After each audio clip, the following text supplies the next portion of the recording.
Alright guys, we are back for another Dokkan battle video. So today we're going to take a look at LR Super BUU. So, this is the newest LR that is now on Global Dokkan. Funny enough, really, the last three gold coin LRs, yellow coin LRs we've gotten have certainly been a little bit weird and or surprising, right? Now remember, we got LR Fusion Zamasu for Tanabata. You know, yellow coin LR, you know, really hype character, great animations, intro, active, all that stuff.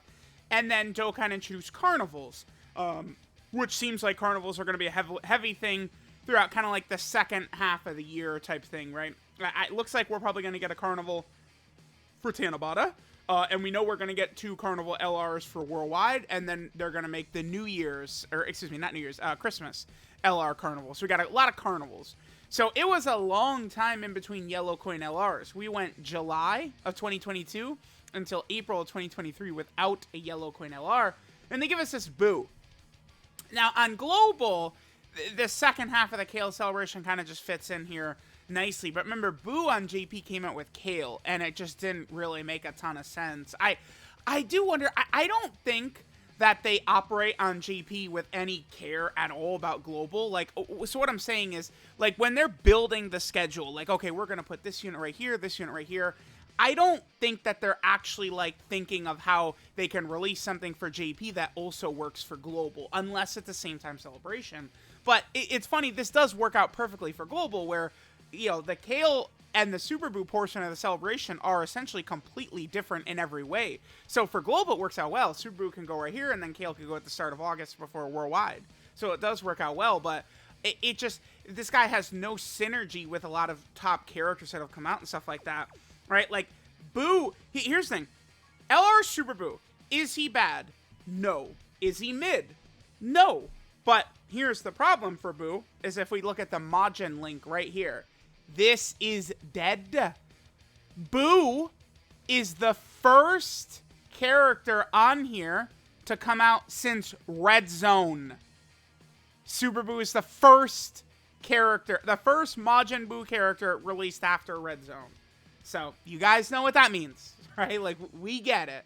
Now, we have had the EZA for this guy. He's very competent, but guess what? This guy sucks ass until turn 5 when he transforms. So it's like we're not really doing nothing. So this is just, there's not much here. Now the thing is, Majin BUUs, I mean, they could give us 3 Buuhan LRs. All the attacks, like the way that fight goes, where Vegito is intentionally letting BUU do everything until finally he absorbs Vegito. That's the whole point of what Vegito is doing.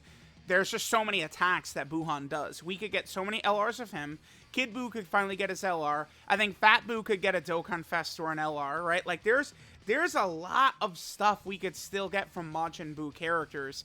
And that's what Super BUU needs to be great.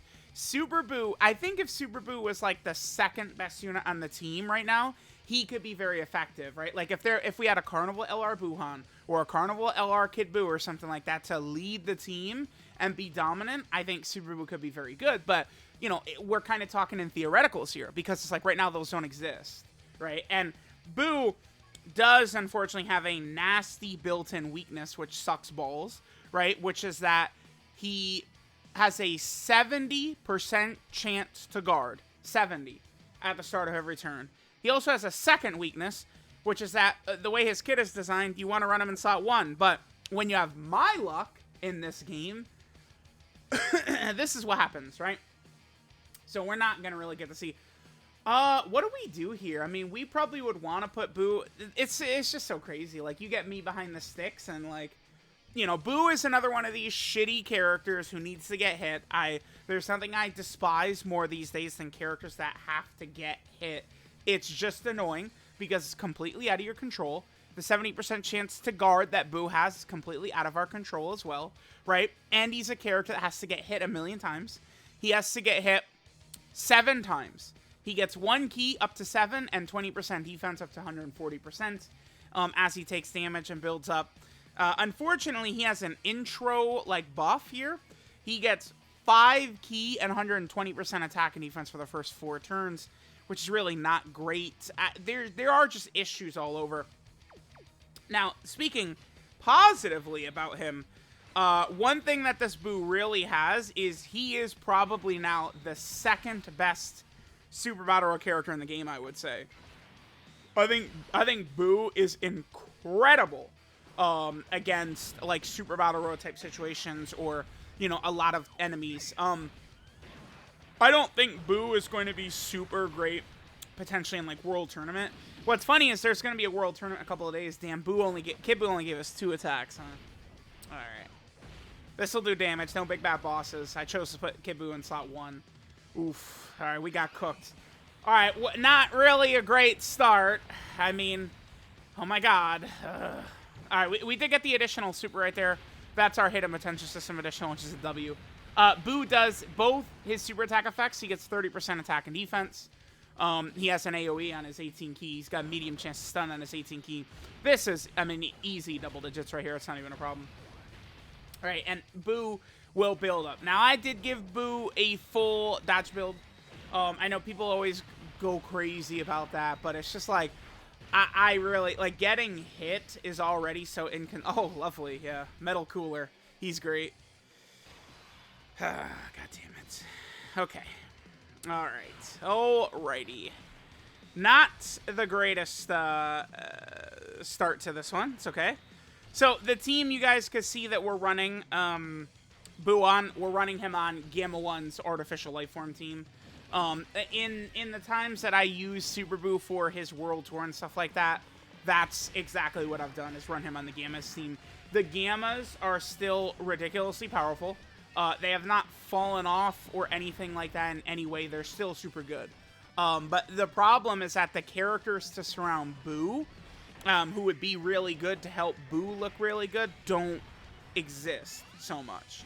Right? Like, we don't have all the characters around that we'd want for BUU to look really good. Alright, well, luckily we healed up quite a bit here. Because Metal Cooler had us at a very low HP threshold. Before people cry, that was LR Metal Cooler without big bad bosses. I wanted to put Super BUU in front of the more attacks. I could have put Kid BUU in slot 2 and then big bad bosses. Yeah, I know, I'm well aware. But it's like, this is Super BUU. We're looking at Super BUU here. I did hop into the Red Zone Cell Max fight. I suppose I could, maybe we could do another run and we could go hop into maybe like a Red Zone Cell or like Red Zone Freezer or something like that. One of these longer fights. And kind of let, you know, BUU potentially build up. But remember, BUU's max, his zenith that you're going to see from him, that's just in the first 2 turns for Super BUU, right? It's the first 2 turns when he has the intro buff up. Okay, perfect. We'll actually be able to get it this time. So that's good. All right, so we are up to 500k. Now, the reason BUU really needs to be run in slot 1... So BUU has an additional that has a high chance of being a super within the same turn when guard is activated. A dodge will trigger that right there. So as long as BUU is guarding, we will activate that, even if he dodges every attack. Then the other thing is BUU gets a 100% attack buff until the next time he attacks when he receives an attack. Now that one, he does have to get hit for that one to proc. But if you guys remember, last turn, on turn 2, or BUU was in slot 2, he got hit and got the buff. So right now, Super BUU has the additional 100% attack is activated for us right now, right? So we can go ahead and get that. All right, so this is 500k defense.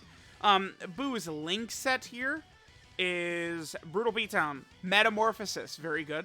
Majin, Infinite Regeneration, Fear and Faith, Fierce Battle, Legendary Power. He's got some good stuff. Metamorphosis, right, is a strong link. It's got healing and stuff like that. Infinite Regeneration and Majin. So Super BUU, he really does probably want either a Fat BUU or a Buuhan more so than... no, excuse me. He wants a Fat BUU or a Kid BUU more so than a Buuhan. This is Infinite Regeneration right here, because Buuhan doesn't have Infinite Regeneration ever. This is specifically for, evil, the pure evil BUU, the gray skinny BUU, Super BUU, Kid BUU, and Fat BUU. It's basically the pure BUUs. Although I guess technically Fat BUU, they do have the Grand Supreme Kai absorb, but whatever. You guys get what I'm saying, right? Where it's like, Once BUU starts absorbing the Z fighters, that's where he doesn't have infinite regeneration anymore, right? Once he absorbs Piccolo and Gotenks and Gohan, that's where he does not have it anymore. So best case scenario for this guy probably would be Carnival LR Kid BUU. Although one thing to keep in mind is that Kid BUU is a big bad boss's character, which obviously that is not. Super BUU is not. Super BUU not being a big bad boss's character hurts him almost needlessly so, unfortunately. We are guarding. Okay, perfect, which means we have his additional. Remember, even if he dodged, if he's guarding, it would proc his additional. 16.8 right there. He could get good numbers. You could very easily, if we wank it with support a little bit, BUU could be jumping way over 20 million attack stats first turn. Pretty easily, with ease. Right, I took him into Super Battle Road stages, and he just wipes the floor with enemies. Like he can be very impressive, but he needs help. Super BUU cannot do it alone. He needs assistance from other strong Majin BUU characters. We need other good BUUs to come out for Super BUU to be really, really effective. I probably would like to get at least one more rotation for BUU. BUU does have an active skill as well. Now, BUU's active skill is probably one of the better actives in the game. Damage-wise, it's not always going to be the strongest. But BUU, so he massively raises attack temporarily. He does ultimate damage to the enemy. Then he recovers 40% HP, and he has an attack break. So there's a lot of value. He's doing a lot with his active skill. It could be sometimes tricky to activate, though. HP has to be under 60% starting from the 5th turn in order to actually see it. Oh, even if I put Metal Cooler in slot 1, we wouldn't die, huh? Damn. I actually would. I probably would like if Metal Cooler would die right here. Like, I wish I could put him in slot 1 and then he would get killed. Maybe I should have. Maybe I should have put Metal Cooler in slot 1. He could have died, and then maybe we would have been able to get another turn out of BUU. I think I do at least want one more strong rotation out of Super BUU, and then we can finish up. But it's like BUU has tools, right? But like 70% chance to guard is unfortunate. AoEs aren't really that valuable. The point is, on global, you could pull this guy, and he doesn't move the needle for you, right? Like, it's like, he doesn't. I mean, Majin Power Extreme Super Battle Road, sure, right? I mean, that's a tough stage, but if you're talking about just winning, I mean, you could use 8 items in Super Battle Road stages, right? Like, you don't need LR Super BUU to beat a Super Battle Road stage. And you're not going to need... LR Super BUU is not going to get you over the hump for any... I don't think any missions. Is there... Like, is BUU going to be the one that's going to get you over, like, the extreme class... Like mission for, like, the red zone fights? No. Because it's like, what, you can't do that and run them on the Gamma team. So, kind of unfortunate, right? Okay, so this is BUU. Our passive, I believe, should be worn off. This is our 3rd turn. So, BUU no longer has that passive. What's the most we get? Wow. Too many rainbow orbs on the field right here. It's okay. We'll go ahead and give him the 6 orbs. Let's just see what BUU does on this rotation right here. So, this is... Intro off. We no longer have his intro up. Let's go ahead and see how he does. If at any point he doesn't guard, that is very iffy. He's not guarding here. Wow. Okay, and he's going to eat this. I wish he would have dodged it. This won't kill us, but I mean, this will do damage. Yeah. Yeah, I mean, that's, that's, again, there's pros and cons here. Now, Super BUU can get guaranteed guard, but that's only against a BUU Saga or Fuse Fighter category enemy. I mean, if they give us a Majin BUU Saga Red Zone, sure. The other thing, too, is that BUU's, it's not just BUU's defense that's conditional with, like, the guard chance, but it's his offense, too. Because that additional BUU has to be guarding. Now, remember, BUU is an AGL character, so if BUU is attacked by an STR enemy, it will count as BUU guarding. Right, so that's not, like, when characters can do something by guarding, you want to keep in mind that it'll always activate against being hit when they have type advantage as well. All right, well, I mean, honestly, that's good. I mean, I feel like we got a good look at what Super BUU does. Like, that's kind of just like a typical performance from him We had a turn where the enemy did not attack before slot 1, so we weren't able to get his full passive there. We had a turn where he didn't guard. We also had a turn where he was guarding, and, you know, he did double-digit tank, right? I mean, this guy is very similar to Super 17 in that after this BUU super attacks, a lot of these big bosses, even the million damage super attack boss, stuff like that, they might struggle to hurt this guy. If he's guarding and he's rocking a million defense, right, like, he's going to be cooking. It's like Super 17, right? Super 17, if he gets to super attack first before, like, a boss supers him or something like that, Super 17 is not taking damage. So, all right. There we go. Let me know what you guys think about LR Super BUU. I do think he's very good, but I do think that there are some flaws. But, you know, think about where, like, the cooler team and how they filled it all out. Like, I think they could do that with Worldwide Chaos, right? Like, you know, get, like, a lot of these villains can just have, like, a nasty setup on that team, potentially, right? 2 other LR BUU characters, and this guy's gonna look really good with other BUUs, right? But it's like, this guy's destiny is to be a great number 2 option, or something like that. And it's like, even, one thing I will say is, I cannot wait to use this guy defensively. And, you know, like, a lot of times when I'm trying to win in the future, I don't care that he has to go in slot 1 to get an additional high chance to be a super, and then the extra 100% attack buff. You know, some of the, like, when we get a better slot 1 option, he's going, that character's going in there. But, like, right now in a lot of these teams, I mean, BUU, you know, even the 70% chance to guard is better than, I guess, a bunch of options. I don't know. Let me know what you guys think. Super BUU, very good, but there definitely are some flaws. Thanks guys for watching, and I'll catch you guys next time.